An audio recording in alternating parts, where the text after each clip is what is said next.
ये ब्राजील के प्रेसिडेंट हैं, लुई इनासियो लुला दा सिल्वा हैं। ये कहते हैं कि गाजा स्ट्रिप में जो हो रहा है ये कोई जंग नहीं है, ये एक जेनोसाइड है। ये सोल्जर की सोल्जर से लड़ाई नहीं है, ये एक बहुत ही एडवांस फौज की औरतों और बच्चों के बीच की जंग है। दोस्तों, गाजा अब इंसानों के रहने लायक जगह नहीं बची है। इसराइल के हमलों में घर, स्कूल और हॉस्पिटल्स सब खाक में मिल चुके हैं। यहाँ खाना या साफ पानी नहीं है और health care system almost collapse हो चुका है। लेकिन सवाल यह है, क्या नेतन्याहू आज का मॉडर्न हिटलर है? और दुनिया के कई लीडर्स बेंजामिन नेतन्याहू को हिटलर से कंपेयर क्यों कर रहे हैं? आइए जानते हैं आज की इस वीडियो में। First, though, we're going to begin the show with some breaking news that we've just been getting out of Beit Lahia. That's in the north of the Gaza Strip. We are hearing of a massive Israeli attack. Well, let's stay with matters in the Middle East. South Africa tomorrow expected to go back to the International Court of Justice to present more evidence to its genocide case against Israel over the Gaza war. Israel will fight until we destroy Hamas's military capabilities, end its rule in Gaza, and bring all our hostages home. The Israeli Prime Minister Benjamin Netanyahu and Minister of Defense Yoav Gallant bear criminal responsibility for the following international crimes committed on the territory of the State of Palestine. The Holocaust scary tale repeated here again and again. This is wrong. Israel is a terrorist state.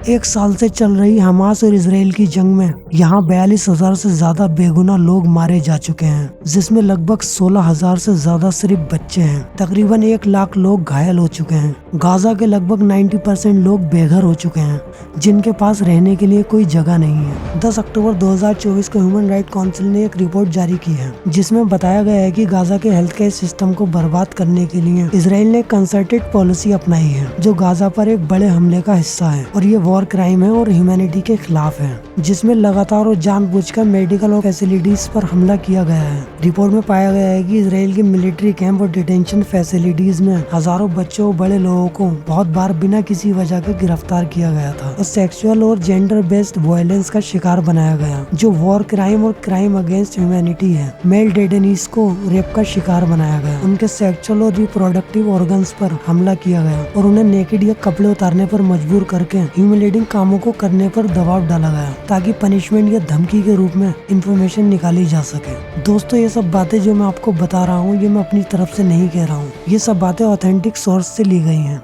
जिनके link मैं description में डाल दूंगा, आप बाद में जाकर check कर सकते हो। 1948 से लेकर के इसराइल की डिफेंस फोर्स IDF पर जो वॉर क्राइम के इल्जाम लगाए जाते हैं, वो इंटरनेशनल क्रिमिनल लॉ के वायोलेशन है, जिसमें मर्डर, सिविलियंस को जानबूझकर निशाना बनाना, जो लोग सरेंडर कर चुके हैं या प्रिजनर्स ऑफ वॉर बन गए हैं उन्हें मारना, ऐसे अटैक करना जो मिलिट्री और सिविलियंस में फर्क नहीं करते, पूरी जनता को किसी एक इंसान या ग्रुप की गलती की सजा देना, लोगों को भूखा रख के मारने की कोशिश करना, सिविलियंस को शील्ड की तरह इस्तेमाल करना, sexual violence and rape, torture करना, लूट मार करना, लोगों को उनके घर और जमीन को छोड़ने पर मजबूर करना, मेडिकल स्टाफ और हॉस्पिटल्स पर अटैक करना, जर्नलिस्ट को निशाना बनाना, attacking civilians and protective objects, बिना वजह के तबाही मचाना, लोगों को जेनोसाइड करने के लिए उकसाना और जेनोसाइड करना। ये सारे इल्जाम जो इसराइल की डिफेंस फोर्स IDF पर लगे हैं, ये एक डिफेंस फोर्स तो कहीं से भी नहीं लगती। ये इसराइल की डिफेंस फोर्स IDF के जनरल हैं, यार गोलन। इन्होंने 2016 की होलोकास्ट रिमेम्बर डे की स्पीच में कहा था कि उन्होंने इसराइल में ऐसे प्रोसेसेस देखे हैं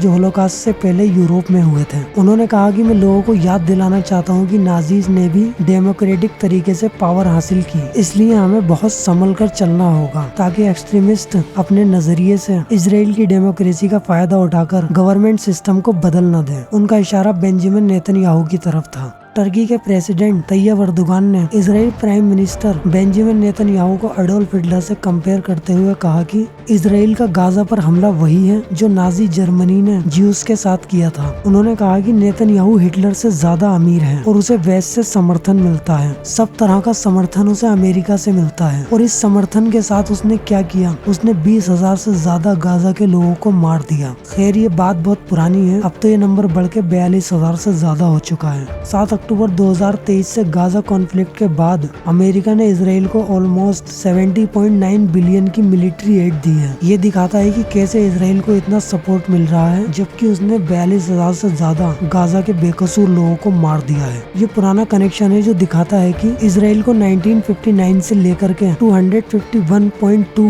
बिलियन की मिलिट्री एड मिल चुकी है। अक्टूबर 7, 2023 से लेकर दिसंबर तक इसराइल से गाजा पर ड्रॉप होने वाले म्यूनिशंस का लगभग आधा हिस्सा अनगाइडेड डम बॉम्ब्स या अनगाइडेड मिसाइल्स का है। डम बॉम्ब्स उन बॉम्ब्स को कहा जाता है जो गाइडेड नहीं होते हैं। ये बम बस ग्रेविटी के थ्रू गिरते हैं। इसका मतलब ये है कि डम बम का इस्तेमाल करके किसी स्पेसिफिक मिलिट्री टारगेट को निशाना नहीं बनाया जा सकता, इसलिए इनके गिरने से आसपास के सिविलियंस एरियाज भी अफेक्टेड होते हैं। इससे पता चलता है कि इसराइल और नेतन्याहू का फोकस सिर्फ हमास पर नहीं है, यानी गाजा की जमीन पर कब्जा करना भी है। US office of director of national intelligence से रिपोर्ट में आया है कि गाजा में इसराइल की तरफ से डिप्लॉय किए गए 29,000 एयर टू ग्राउंड म्यूनिशंस का 40 से 45% डम बॉम्ब्स या अनगाइडेड मिसाइल्स का है। रिपोर्ट में लिखा है कि ये इनका इतना बड़ा हिस्सा होना चिंता करने वाली बात है, क्योंकि इन बॉम्ब्स के प्रेसिजन में कमी होती है। वॉशिंगटन पोस्ट के मुताबिक इसराइल फोर्स ने सिर्फ 45 दिनों में यानी 7 अक्टूबर 2023 से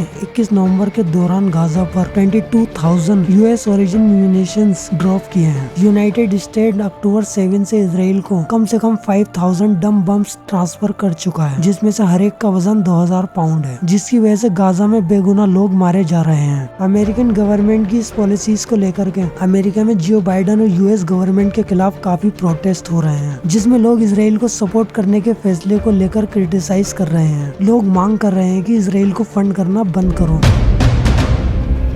दिसंबर 2023 में साउथ अफ्रीका ने 1948 के जेनोसाइड कन्वेंशन को इन्वोक करते हुए इसराइल पर वॉर क्राइम जो ऑक्यूपाइड पैलेस्टीनियन टेरिटरीज और गाजा स्ट्रिप में किए गए हैं। International court of justice (ICJ) south Africa ने 10 जनवरी को कोर्ट के सामने अपना केस पेश किया, जिसमें साउथ अफ्रीका ने 75 सालों के अपार्टाइड, 56 सालों के ऑक्यूपेशन और 16 सालों के ब्लॉकेट को भी जेनोसाइड के रूप में डिस्क्राइब किया है, जिसमें साउथ अफ्रीका ने ICJ से प्रोविजनल मेजर्स ऑफ प्रोटेक्शन की डिमांड की, जिसमें इसराइल के ऑपरेशन को तुरंत रोकने की बात की गई थी। लेकिन 28 मार्च 2024 को दूसरी रिक्वेस्ट के बाद ICJ ने नए इमरजेंसी मेजर्स दिए, जिसमें इसराइल को बिना देरी किए बेसिक फूड की सप्लाई देने का ऑर्डर दिया गया, क्योंकि गाजा में लोगों को भूखमरी का सामना करना पड़ रहा है। 24 मई को कोर्ट इसराइल को रफा में अपने ऑफेंसिव तुरंत रोकने का ऑर्डर देती है, लेकिन इसराइल ICJ के एक भी ऑर्डर को नहीं मानता और अपने ऑपरेशन जारी रखता है। तो सवाल यह है, आज का मॉडर्न हिटलर क्या नेतन्याहू है? आप सब क्या सोचते हैं यहाँ पर? नीचे कमेंट्स में जरूर बताएं।